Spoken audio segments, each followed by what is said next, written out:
Before we start today's episode, I want to give a few words to one of our sponsors, which is Stutterbox Productions. If you're looking for a solid team of people to get you started with your next gig or event, this is the company to contact. They're actually bringing back Field Trip in September 16th and 17th, and they have plenty more shows lined up. If you guys have not been to Field Trip, that is a blast, legendary, one of the top shows to go to in Iowa. So what are you waiting for? Head over to Stutterbox Productions' Facebook page for all of your needs today. Guerrilla Graphics Design Agency. If you want to plan your next video or project, Guerrilla Graphics Design Agency can provide you with a clean and fresh looking product. Having personally collaborated with this company several times myself, I can say from experience they know their shit, and working with them has been worth every penny. Head over to GuerrillaGraphics.com for all of your design needs today. That's GUERRILLAGRFX.com. Hello, everybody. Hello. This is the McAllister Hours Podcast. I'm your host, Cole McAllister. We have some very special guests today. The notorious Gaming Off the Grid duo, Robert Zortman. How the fuck are you guys doing today? Wow, we're notorious? Notorious B.I.G. Yeah. Yeah, appreciate the intro, man. We're doing good. Actually was filming today. Filming and editing, playing some Mario Kart like usual. Yeah. We're nerds. It was our typical Saturday. But yeah, we're doing good. Happy to be here, man. Appreciate thanks for you having having us us. on. Yeah. Fuck yeah. Yeah, I've been seeing you guys from afar the last couple months here since I've gotten to know Rob over here from our previous episode. But yeah, you guys have a very impressive following online and everything you're doing with gaming. It's really cool. Let me ask you guys first, where did the conception of Gaming Off the Grid come from? It's kind of an interesting name. It's a long story, but it's a podcast, so we have time. Yeah, exactly. We have all the time. We have all the time. And I want to shout out. You guys brought whiskey and beer, a fancy whiskey, and our signature beer. Yeah, High Life. Not just for themselves, but for the host. Yeah. Future guests, take note. This is the standard that I'm. I live by 3 words, and it's sharing is caring. Exactly. So you got to remember that. And they both look alike. I appreciate that. Let's do no cheers Cheers. for that. Toast. Sharing is caring. Sharing is caring. This is always the sign of a good podcast. A couple whiskey glasses. But yeah, get into it. What started all this for you guys? So we got to go back before even the channel was an idea, because we got to go back to where we met, because that's it's snowballs. Fuck yeah. So we're in a band together. Yeah. Oh, for real? Yeah, for real. Okay. And, I'm sorry. Let me interject. What's your band called? Hazer. Hazer. Okay. Yeah, And is it that's like rock, punk rock, or what? We're more of alternative rock, kind of like grungier, a little bit heavier. But not like super, Yeah, so heavy. if you've watched our channel, man, the intro song that plays before our videos, that's us. Yeah. That's an instrumental that we Okay. have. Bet. But yeah, we were looking for a bass player, and And this was like what 2015. Yeah, found this guy on Facebook that our guitar player's like, hey, we should have him come to practice, and he had a lime green bass guitar with lime green strings on his bass, and I said, And I'm pretty sure he had colored hair too. Yeah, colored hair, and I'm pretty sure I said, fuck that guy. Not coming on, and he's like, no, we should try it out, and then Robert did, and he joined the band. Yeah, that's me. that guy's Robert. And then, man, I don't know, I started building a game room, and video games have been a part of my life since the Nintendo Entertainment System. I mean, probably since earliest memories, maybe 89. I was born in 86. And video games have been a huge part of my life, my cognitive life that I can remember. So you're a loser. No, I'm kidding. Yeah, pretty much. Calling it straight. That's what my dad would say. I make this joke a lot that it took me till I was 8 to realize that Mario and Luigi weren't my parents. But but anyway, I remember I went to band practice and I went to our studio, and I just randomly threw out the idea. When you're in a creative space with band members, you're always throwing out song ideas and Creative ideas. all these harebrained ideas. And I said, who wants to start a YouTube channel? I really want to start a gaming YouTube channel. And Robert right away was kind of like, dude, that'd be badass. I've got some video editing background. I was very intrigued when he brought the idea, because I used to have a film company in high school. For real? And I used to make videos. I had a personal channel, and I love filmmaking. I wanted to be a director when I was younger. Yeah. And so I know how to edit, and I love editing.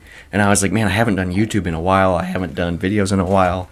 And I haven't played video games in a while, to be honest. I was in a rut of not playing games. So I was like, Okay. this would be fucking sweet. And I just had free time. So I was like, let's do it. And we were really hot and heavy actually at that exact point in time with the band. So this was like our idea that may or may not ever happen. And we were recording and we were touring a lot, playing a lot of shows. And there was a night we were supposed to do what would potentially be a final listen on our album that was getting ready to come out.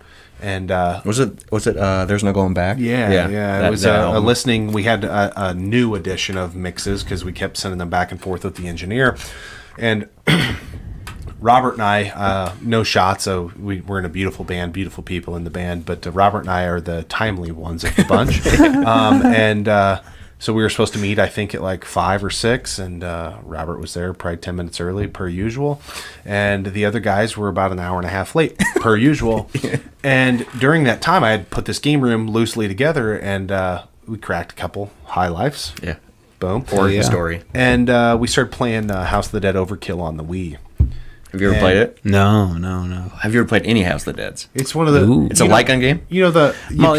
You mind looking that up? You don't even know. You know the pew pew pew games. You shoot at the screen. Shoot the screen. Right? Well, it's in the arcade. By the time the guys got there, we were like in the last stage. And we're like, we're gonna finish this off.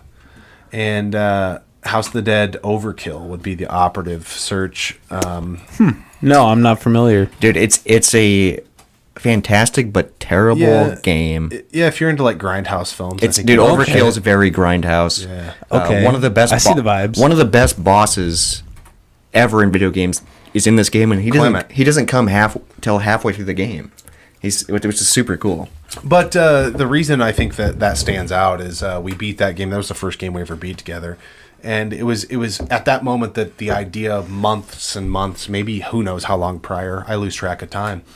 But we were like, we miss this, man. That, I think we're all in this space, right? Where you're playing Call of Duty with your friends, and it's cool. It's awesome. Online gaming, yeah. Mm-hmm. But I bet your personal best gaming memories are probably back in the day on a console with a friend, sitting down and actually playing them, or with them and talking shit with them. And we were like, the whole YouTube idea kind of came full circle. We're like, we have to capture this on our channel. Dude, it was so much fun. We were in the game room, which is crazy to look back because it was nowhere close to what it is now. Yeah. And it was like, man, we were drinking High Life. We were playing a Lycan game, and it was like, dude, I haven't experienced this in forever. It was such an awesome feeling. It was cool, and it was one of those things like, man, I think there are people, not a lot of them, and that's why our channel's not as big as probably some others maybe. But I was like, I think there are people out there that would appreciate a loose scripted format of just what it's like to banter with your buddies. Our episodes, there's not a lot of script. It's just two buddies shooting the shit about video games and reviewing a beer, and hopefully, you can bring up Wikipedia on any game, right, and have all the details. But it's like when we talk about games, we're talking about them from how we remember them, and our facts are based off of just our personal experience. And so yeah, that's how it started, man. And I remember like once that moment happened where we played that game, we were like, okay, let's really like think about this. So then we like planned to like, let's sit down, not on a band night. Like we were like, let's separate a different night, sit down, discuss names, what we need to start a channel. And I remember, I think I still have the papers, like what we needed, episode ideas, channel ideas. Like I remember like our first initial idea for the channel was Couch Co-op Revival. Yeah, that was going to be our title. We're like, that's too long. But CCR, dude. Yeah. That would have been, but now we're Got G, which is Guardians of the Galaxy. So. Yeah. Here we are. But yeah, so that's short story long. But what's crazy is like we've been doing it for almost 4 years now. Yeah. Wow. It did start though from literally, I mean, a point of passion, that like awe-inspiring moment of gaming isn't like this anymore. We're trying to bring it back. We're missing that. Playing Mario Kart or I'm trying to think of some other good ones to throw out, NBA Jam or Mortal Kombat or whatever it is with a friend in person, not online. Man. Online's great, and I still play online games with friends. Yeah. But doing it in person with someone, man, you get there's a different connection. Yeah, there is something very removed in the state of gaming right now. Like, it is all very online. Like, it is very rare to like have an actual I will say it's really cool, and we do it all the time. It's really fun to get online and play Call of Duty and put on the headset and fucking bullshit. And but it's not the same. Time and place. It's you think about, like, if we're playing Mario Kart and we're on a headset and I hit you with the blue shell, we get the verbals. You don't get the me standing up being like, "Whoa, hey, take that, bitch!" Like blue shell. How do you like feel? A fucking unplugging the controller. You miss that piece of it where I don't know, the shit talking and it's I think we grew up in an era that's not really replicated super well in today's landscape of gaming. So yeah, I agree. It seems very removed these days. What's really crazy is, like, I guess I'm kind of used to it because we've been doing it for 4 years now, and I'm kind of like taking advantage of it because there's some friends of ours that are YouTubers that are single man channels, and then like we'll game with them, we'll hang out with them on the weekends, and they'll be like, "Man, I haven't gamed couch co-op in such a long time, or I haven't experienced this in such a long time," and it's like, dude, we do that every day. Yeah. And it's like, it's crazy. It's just what I do now, but that's not a thing people normally do. Yeah, it's for sure. I think we kind of maybe take it for granted sometimes. I mean, you probably, there's probably people that watch your podcast and are like, "Oh my god, I wish I had what you had." And to you, you're like, I do it every fucking week. Yeah, no, well, hey, I mean, us talking right now, like, your audience is superior to what McAllister Hours has. So I look up to you guys in that sense. Yeah, but we're in a different. We are in different spheres. We're in different. Yeah. This is a crossover of sorts, everybody. Yeah. Yeah, this is a best of episode. Exactly. So let me ask you guys this: like, what are some of your like favorite games to play? Like, what? Oh wow, that's a loaded question. Yeah. I think I have like a list of favorites. We a couple months ago we put out like our top 10 favorite games episodes. That was fun. Yep. And then, but also, like, it's what I'm playing now is kind of like what I'm obsessed with now. It might not be my favorite game of all time, but like right now I'm really obsessed with the new Lego Star Wars game.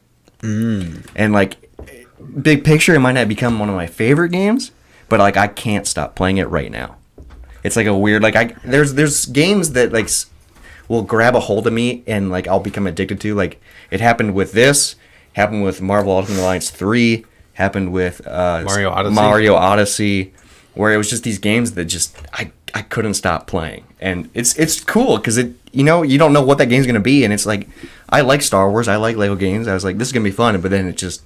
And it's usually when the Switch disappears from the game room for long periods of time that I know he's like going ham on something. And I'm staying up way too late in bed playing the Switch, and the Switch is saying, "Battery low, plug it in." So I'm like trying to plug it in while I'm still playing. Yeah. It's like.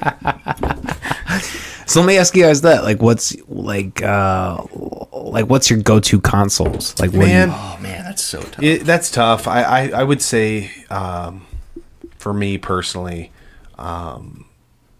over a duration of time, like my life, I would say I go back to the NES and the PlayStation 2 the most.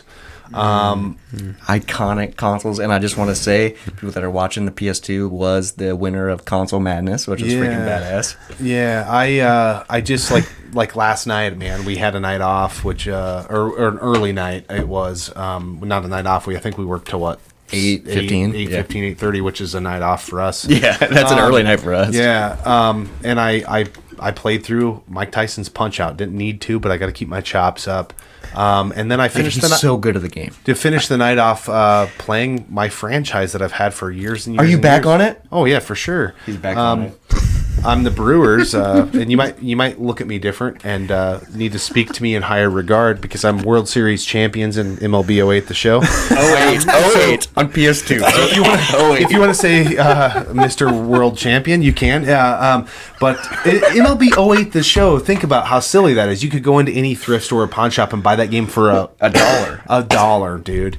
But the PS2, those two for me, I play primarily, but I mean, I'm also playing through Persona 4 on the Vita. I'm also playing through Red Dead Redemption on the Xbox One. I most people, I would say what you do for TV consumption is what I do for gaming. Yeah. That's just like That's how kinda, I am. That's kind of in the same boat that I am, and like PS2 and NES are also my top favorites. Which is crazy because we're from two different generations. I was born in '94. He was born in '86. Yeah. The first console I ever played and the first console he ever played was the NES. So that's super weird because I was born in the 90s. Like, why is the NES the first console I played? But I'll tell you why. Because my mom was cool. Hashtag Mother's Day. Yeah, tomorrow. Yeah. Make sure you buy a card. You have a really cool mom. And Sometimes. She got you into the NES, so that's pretty awesome. I don't think she got... I think she just had the NES, and I found it in the cupboard. But at least she kept it around. Yeah, she kept it around. Yeah. But the NES, and then when I got to, like, real gaming age where I knew what was happening, I got a PS2. And the PS2... God, the PS2 is incredible. It is. Like, dude, isn't the PS2 the greatest selling console of all time? Yeah, It's and it so was, like I love the startup screen is so good. I love all the games for it. I know a lot of the games that I'm gonna like name are Molly, like I'm so third sorry. party games. Look up how much has the PlayStation 2 paid? I'm pretty sure they sold like 118 It's the best-selling console million of all time. I'm pretty sure it was like 118 million units or something. It's something like that. I'm gonna wait for this number. well, I think a big part of it that I think people miss out on. So first off, while we're on the topic, in Generation 6, Generation 6. PS2 is the most best generation it's of gaming. The best. It's the most underpowered console. So the GameCube and the original Xbox are I wasn't even close. 157 million units. Yeah. Wow. It's the best selling. Look It's at the that. most underpowered console, but you guys got to think about this. If you go back to the time when the PS2 came out, and I may not have this 100% right as far as the retail price, but I want to say it was close to $300 when it came out. And that price point was about what DVD players were going for, and it could play DVDs. And it could play CDs. Remember, So that was cool. Yeah. For a pocket in CDs were time cool, there, dude. it seemed like if I can find one of these, it's a no-brainer. It's the next PlayStation console, and I don't have a DVD player yet, and that's what I would pay for a DVD player or close to it. Anyways, of course I'm going to grab a PS2. What's crazy about like the PS2, like not only the game library incredible, the controller incredible, but like the PS2 started what became the center entertainment system for people. Like I know a lot of people that buy consoles for Netflix, for Hulu to play movies. Like they're not necessarily gamers, but like a lot of people have PS4s to watch just because you can do everything on it. Well, we were the PS2 kind of started that. Yeah, and you it did, and I think it's a great point because we were talking to our buddy Jay, NES Addict on YouTube. He bought a PS3 solely because PS3 was the only console or only streaming device at the time that had the NHL channel? The NHL app. He bought a PS3, not even for gaming, so he could watch fucking hockey on his. You know what I mean? Like that's crazy. Like that's what's so cool about cheaper for him to do that than get it through like DirecTV. Like nowadays people don't even think about that. Like back in the day, dude, that's crazy. You're buying a video game console just for that. I mean, when I bought my PS4, I bought it for obviously gaming, but I bought it so I could do everything on it. Yeah, dude, Spotify, Netflix, Pandora, you can do any app you can run on it. You can run it through. That can be the one thing you have in your home console. I think the one thing we've talked about the PS2 a ton on our channel, and the one thing that I think criminally understated on our channel was the fact that it could play DVDs. Yeah, that's huge. Back in the day, that was seems huge. silly, but for the price point at that time, if you really look at what things were going for, it was no brainer. It was almost like I'm buying a DVD player and I get damn near a free gaming console out of the deal. That was a huge thing. God, I still like have my PS2. I wish I still had my fat PS2.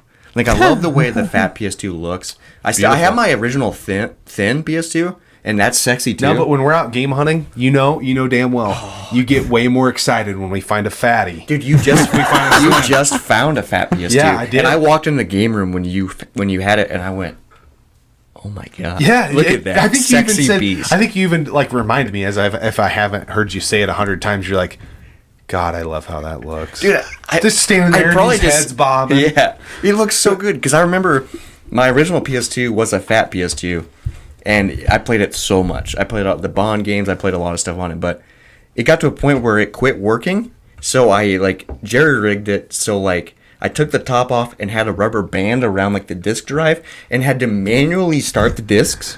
No joke. I had to go like that, but then it would work. It worked. I'm not kidding. How long did it work after that? For a while? For a couple months at least, dude. Because I didn't get a slim for a while after. So literally, I did it. I would take the top off. Well, I wouldn't screw it back on, so the top was still on. It would protect the game. But then when I put a new disc in, because the disc drive wouldn't pop out, I would take the top off, take the disc out, put a new disc in, and go. and it would start and then put the time in it. Yeah. It worked, dude. I mean, I was a kid. I didn't have money. Like, those PS2 it was fads, awesome. Luckily, I was smart enough, somehow, thank the Lord Jesus of Latter-day Saints.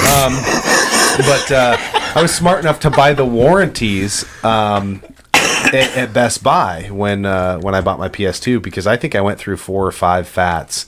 I was playing them so much. You were playing it that much. I was. I mean, you're also, like, when I was playing it, I was probably 10. Yeah. And so you were probably in high school, It right? was every night. Dude, we would play SOCOM till 5, See, that's one 6 game in I the never morning and get played. up and go to school. Dude, it was crazy. That was like, I feel like SOCOM was like the precursor to Call of Duty.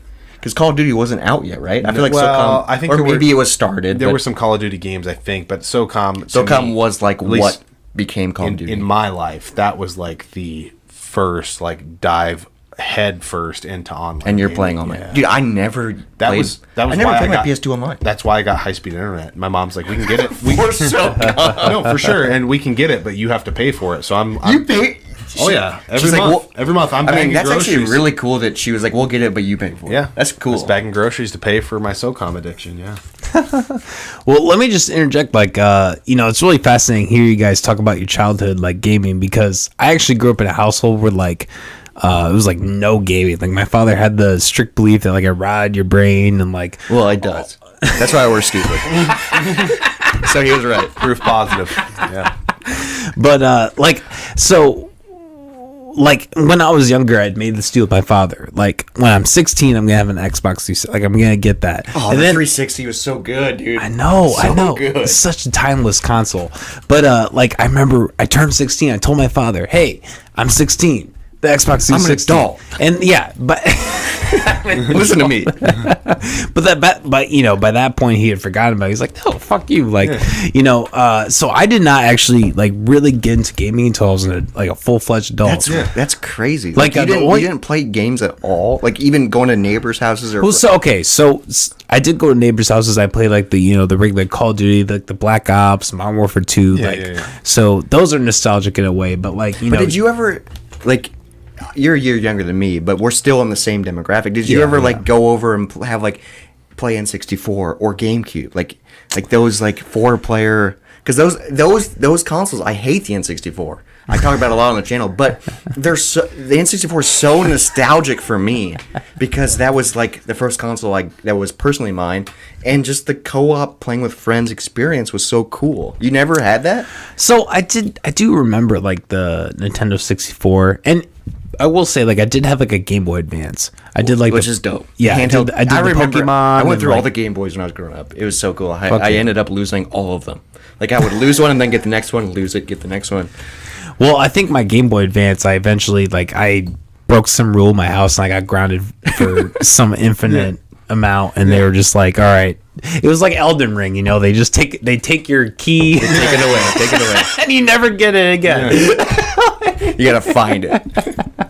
Have you guys played Elden Ring? I actually haven't played it. We are super late to the party. Yeah. So we will probably be live streaming Elden Ring. I'm gonna guess what year is it? 2022, probably 2025. I would say. I'd say 2040. You think we're gonna be live streaming Elden Ring in 2040? You think we're gonna be live streaming in 2040? I hope. You hope. Yeah. Not I wish. It's a I hope. If we still are that 2040, we're gonna be old as fuck. Yeah. So you guys really stick to the nostalgic aspect of gaming. I really appreciate 100%. That's what our channel is born on. I mean, obviously we do modern stuff. Right now we're really into Mario Kart 8 on the Switch, which I feel it's so stupid to say because we run a gaming channel and Mario Kart 8 on the Switch has been out for since Mario Kart 8 was released on the Wii U and then they ported it to the Switch. It's been out for ever, but we love it. It's kind of one of those things. It's a game doesn't become relevant to us until it starts notching on our badge. And it started notching on our badge when we started hey, we should at the end of live streams play Mario Kart 8 with our audience. And we did, and we started getting they were beating our meat, dude. We were getting last. Both of us were getting last place. And it was and what's we're live streaming, so the people that are playing are laughing at us, but then also the 50 other people watching are also laughing at us because they're like, you call yourself gamers, you're getting the last place in Mario Kart and you're hosting So the now- stream. Like, what the? Now we're we like, we almost- can't have this. Over the Who last are we? over the last month or two, we almost have 3-star golds, meaning you have to win every single race. in First place. 200 You have to get every single race first place at 200 Yeah. cc. 3-star golds. Have you ever done 200 cc? That's it's our mission. Fast as fuck. Dude, I just I played We're Mario hardcore, Kart a dude. little bit in high school, but like I didn't really get into it until like me and her played for like a little stint. Yeah. Hey, I don't which know. one? The The Wii one's great. Yeah, it's a great game. yeah. I love the Wii one. I love also the GameCube one, Double Dash. What about like Smash Bros? You guys get into that? Okay, so we love Smash Bros. We suck at fighting games. Okay, let's just not talk about that. But he doesn't want to talk about it, but I'm going to bring it up. Because there's a backstory with Smash Bros. I don't know if you know about this, probably not. But every year since we started the channel, around December, Christmas time, we do what is called beard versus beard. So we put our beards on the line, no joke, in Smash Bros. I have a lot more on the line than he does. Probably a good time to change the topic. Here. But I just want to say for the record that I am undefeated. I have won every single year You can see by the difference in the beard beards. versus beard. And I tend to look more like Paul Blart the Mall Cop, Dude, without my beard. It's so funny because the episodes when we do it, I shave him on the episode. And I always leave a mustache, and Yeah. you in a mustache looks great. It's horrifying. No, I love it. Yeah. It's like stay away from every member of my family. Yeah. But I love it. Like, it's so. It is. It's one of those series we do that like gets no clicks. Dude, but it we have really so much- one year it was. I think it was last 2021. No, I don't know years, but a couple years ago we premiered it because we were like, hey, this is a big deal. We're gonna shave our beard, and even then on a premiere, it didn't do very well. Yeah. It's like a series that we do for fun that no one cares about. It gets no views. It's like our least viewed videos, and we put our beards on the line. Yeah. So it's like, They're a how good does time. Jackass get away with that? But like, I don't get it. You gotta get a tattoo. Yeah, We've talked about that. We've talked about that. it's on the table. We literally have plans.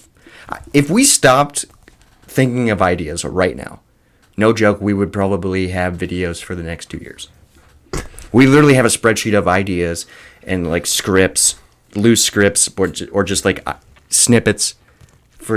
We have you can just scroll. And sometimes when we're like in a drought, we're like, oh, let's do that. Yeah. We just pull it out of the bag, and we're always thinking of ideas. And sometimes we're editing, sometimes we're hanging out, and we're like, that'd be a cool video. Write it down, and we just add it to the. So it's like it's bucket. It's pretty sweet to just have like this bucket that because some of the ideas are from when we started the channel that have progressed. Yeah. And we're like, we'll get to that maybe one day. And it's really cool to have like this bucket of ideas. That's awesome. So let me ask you this as like a fellow like content creator, like because I think both of our channels are doing stuff very consistently. What do you guys find is the biggest challenge in doing all that? I mean, man, I think for me, it's almost just you almost have to like let some people down along the way. Oh yeah, and I've for sure. I've never been like a good phone person, but man, it's tough, man. You miss phone calls, you miss family things, because this is what we're doing, and you gotta like. A lot of people think like, I say, oh, I'm working on YouTube, I'm working on God G, and people go like, you're working on YouTube, but it's like, no, this is my goal, this is my dream, and you're like docking me on it. Like, it's like I get that I spend fucking every day working on it, but still, I'm trying to work towards something, and you want me to go get margaritas. You know what I mean? Like, it's like, so it's almost like I cutting feel out that. like it's I would say like that getting people to understand that I don't have time for small talk. yeah. And How's the weather right now? It makes you feel, like I struggle with it because I feel like I'm a pretty kind person, but I kind of have to feel like an asshole sometimes, and it's like I'm not trying to. Like I literally can't come to your NFL draft party. I want to, dude. I want to. Well, you have a Dude, but you don't know. He's super into football. Yeah. He's super into football. I can't do that, or I've had to drop out of various things like that, and I just It's don't have sacrifice. I just don't have the time. One thing that is super cool that we've been doing it since we started, and I don't know, maybe it's just my like ADHD brain or something, but like we have a schedule and we have like this spreadsheet, and it's literally like I have the same thing. episode idea, episode number, date we filmed, date released, what beer we drank. Everything's categorized, and it's just like, okay, so this is coming out Monday. Thursday's is filmed. What's next Monday? And it keeps us like on track. So it's like, what do we always have something to work on, you know? So that really like helps us. Yeah, well, and this might sound like throwing shade or whatever, but like the people who are usually like hitting you up with that, they don't have that. Yeah, they don't have like a calendar where they're like doing shit. And I don't want to like it's not throwing shade. It the word is it's a different lifestyle. Exactly. We're living different lifestyles, and I don't understand, or they don't understand. No, it's vice versa. It's no shade, because they look at my lifestyle and they go, "How the fuck do you do that?" No, and I you know what I mean. But, and I go, "How the fuck do you do that?" No, but like the thing is like you always want what you don't have, right? I sometimes I'm like, man, I wish that was my situation, but it's not, because if it was my situation, I'm just one of those people. I will work myself to death no matter what I'm doing, right? You know, if I start an eBay store, which by year 2, it's going to be turning over, you know, $30,000-$40,000. Which he's doing on top of YouTube. That's just how my brain is. I can't just list 1 or 2 things on eBay. I have to list 500. You got to be the best. You got to be the best. Yeah, and that's, you know, unfortunately, it's like a curse in a way, but the thing is, it's a double-edged sword for sure. It is, but the cool thing is when you meet someone that has the same curse, and that's what we have in each other. Like, it keeps us going. Yeah, it's really awesome to have another person, because when you're by yourself, you can be like, "Oh, I'm tired. I put out something yesterday. I did this." No, but but when you have another person, it's. You feel that same emotion, but then you're letting someone else down, and letting someone else down is a lot harder than letting yourself down. For sure, like, 100%. Think about New Year's, man. If we make a resolution together, we're going to go to Power Fitness or whatever it is every day. Yeah. We're both more likely to go if we know we made that commitment together. And then if one of you tries to bail, like, "Oh, I'm hungover," you go, "You bitch, better fucking get up and come to the gym." Yeah. You know, it's like this motivation. Yeah, like, for sure. Yeah, well, I mean, it's like, but with this show, like I was talking to you guys before, like, you know, we charge people. Like, if I, charge someone, they had an episode slot for this time, and I was just like, hey, yeah, I decided to fucking play BioShock for 12 hours, and I just didn't get to your stuff. I'm sorry, man. It's just not gonna, like, people would just stop coming on the show. Yeah, it would just fall apart. People go like, this guy doesn't have shit together. Exactly. It's a professionalism. Exactly. And obviously it's a side gig / hobby, because it's, you're not doing it for a living, but you gotta attack it like you want to do it for a living. Yeah, like it's the vision. If you're really trying to build something or work towards a goal, you gotta treat it like it's what it's going to be. Yeah, and it's been, it seems like a blank, but in the short time we've been doing it, I wish we would be having the growth that some of these other channels do, that kind of, I don't know, man. Yeah, they pop, and you kind of look at what they're doing, and you're like, man, it's easy. It's not like an organic space that they're working in. They're like going for the clicks. They're not just talking about what they want to talk about. They got the thumbnail. Yeah. Yeah, you can. Yeah. Well, you can tell like when people pop, they're talking about stuff. It's like you don't care what you're talking about. Yeah. But that's what's cool about us. Like, obviously, we're not huge. Like, in the big scheme of things, we're not a big channel. We're a pebble in a pond. Yeah, we're a blimp. But I will say, like, out of a lot of channels, like, I feel like we have a very loyal and like a great following and fan base, which is cool, because like it's like a friend fan base where it's like they don't care what the topic is, they don't care if we're live streaming this, they don't care, they just want to tune in for us. It's not about the topic, it's about us. Yeah, and I feel like big picture, that's what we're trying to do. I mean, for 4 years, but big picture, hopefully that helps. Yeah, I think we've got, I don't know, gaming scene anyways. Yeah. We're not the biggest, probably never will be, to be honest, but I think we have the best community.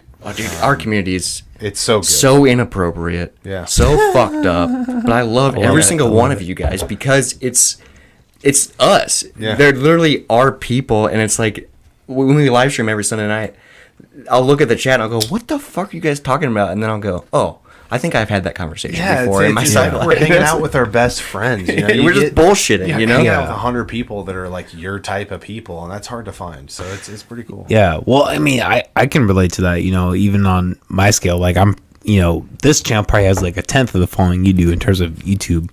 But like I feel like when I see the consistent viewing of episodes, like a fan, exactly, it's like a core base, and like that's the really important thing. What's really weird about like doing content is you get views and then you get comments, and they don't ever comments are a lot less than views. Yep.